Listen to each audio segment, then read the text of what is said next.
Okay, today I am going to demonstrate how to do a contour line drawing.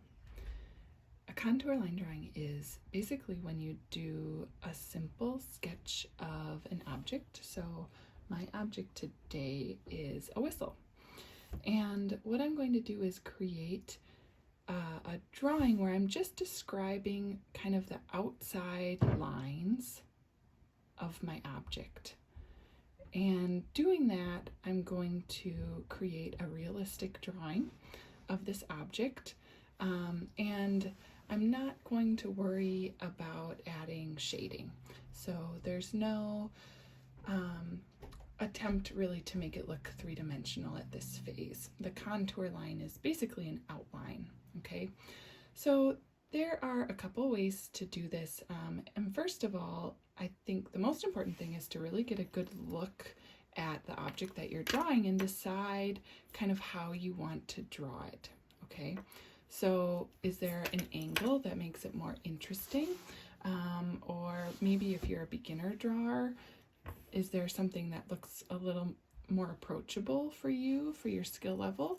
Or if you're a more advanced drawer, is there something that looks more challenging for you? So I'm going to keep mine pretty simple since I know I have a variety of skill sets here. And I'm going to draw my object like this. And I like to just have it somewhere where I can see it. My object is small, so I can fit it in the video, but you could do a large object. You could do a plant that you have in your house. You could do a piece of clothing. You could do a car out the window. So you can draw a contour line drawing of anything. I just chose something small for today. So I'm going to start by looking at the basic shape and lines that make up the whistle. Okay, and then I'll add these on later. And one thing that you can do that I find helpful is first, if you have your object on your paper, you can just line your pencil up with one of the angles or lines of your drawing, and then just move that pencil keeping the same direction here, and you'll know kind of what direction that line is going to be. So I could start by just kind of adding that line so that it's the same direction and angle as this one. Now I want to think about how big it is. So I think without tracing my object, I think it's about that big. And you could kind of measure and see, but we're not trying to be perfectionist in this. We're just trying to do a drawing fairly quickly. Now I have this curvy S line, and that can be kind of tricky. So one thing that you can do is follow with your non-drawing hand, follow along and draw at the same time as you trace this line. And you're doing it at the same speed, so it's kind of slow.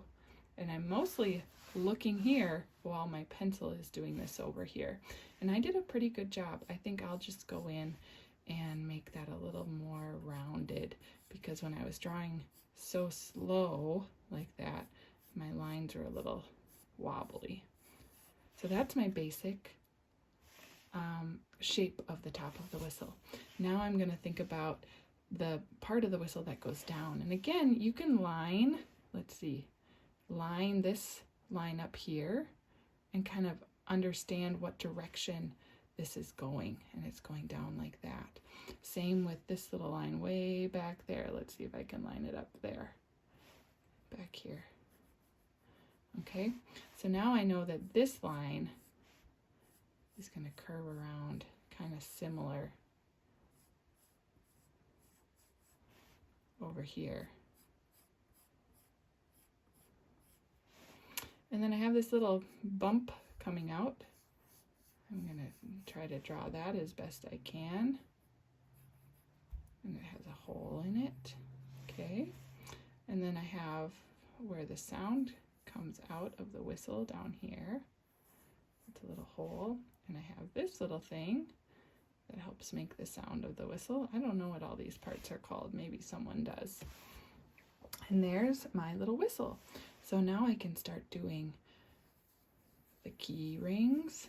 And I know that those are circles, but when the circle is on its side, it's an oval. This one's more of a circle. So I'm trying to match the size and the direction. And then I have this little thing, the clippy thing. I don't know what that's called either. Clippy thing is good enough for me. So now a lot of people get tempted to start adding value or shading, and you don't have to do that at this point. This is my contour line drawing. Is it perfect? No. But does it describe the object that I was looking at? Yes. And that's what we're going for. Thanks for listening and watching.